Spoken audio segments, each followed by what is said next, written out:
Autre point de l'actualité, 71,44%. C'est le taux de réalisation des activités au ministère de la fonction publique, du travail et de la protection en 2024. Un taux issu de la deuxième session ordinaire du d'administration du secteur ministériel de l'année.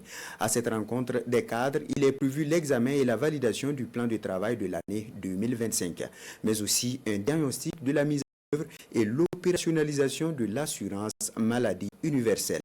Anta Ouattara, bienvenue dans ça.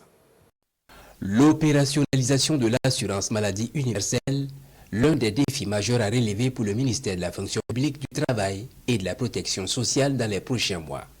Le conseil d'administration se penche ici sur la question dont le processus d'enrôlement est en cours dans les différentes régions du Burkina. Le gouvernement de la transition a fait de l'assurance maladie une priorité, dont on vient d'adopter un ensemble de décrets, de tests d'application qui permettent de commencer le régime. Alors, dans le principe, c'est un système contributif. Les travailleurs de l'économie formelle payent à hauteur de 2,5%. L'ensemble, c'est 5% sur le revenu brut, 2,5% à la charge du travail et 2,5% à la charge de l'employeur. Les acteurs de l'économie informelle, c'est 4 000. Pour les personnes retraitées, c'est 2%. Et également pour les personnes indigentes, c'est 4 000 francs, mais payés à la charge de l'État. L'examen et l'adoption du programme d'activité de 2025 du département en charge de la fonction publique, l'autre point saillant de cette rencontre.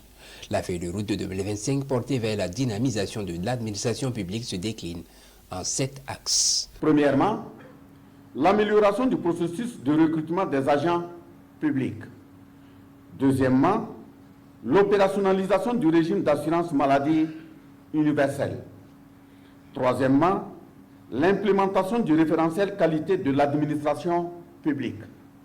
Quatrièmement, la digitalisation des services et leur intégration dans le guichet virtuel de l'administration publique. Cinquièmement, le contrôle d'établissement dans le secteur privé. Sixièmement, la visite des lieux de travail dans l'administration publique. Septièmement, l'immatriculation des mutuelles. Pour l'année 2025, il est prévu aussi que nous puissions avoir un référentiel en matière de gestion des ressources humaines. Le diagnostic a été fait en 2024 et pour 2025, c'est vraiment arrivé à avoir ce référentiel qui va prendre en compte aussi la situation des agents en période de crise.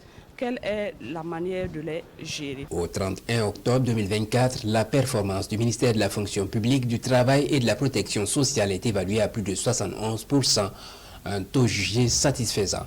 L'on note la réalisation de quelques activités majeures comme la publication à bonne date des résultats des concours directs et professionnels et les grandes réformes constatées au niveau de l'administration publique.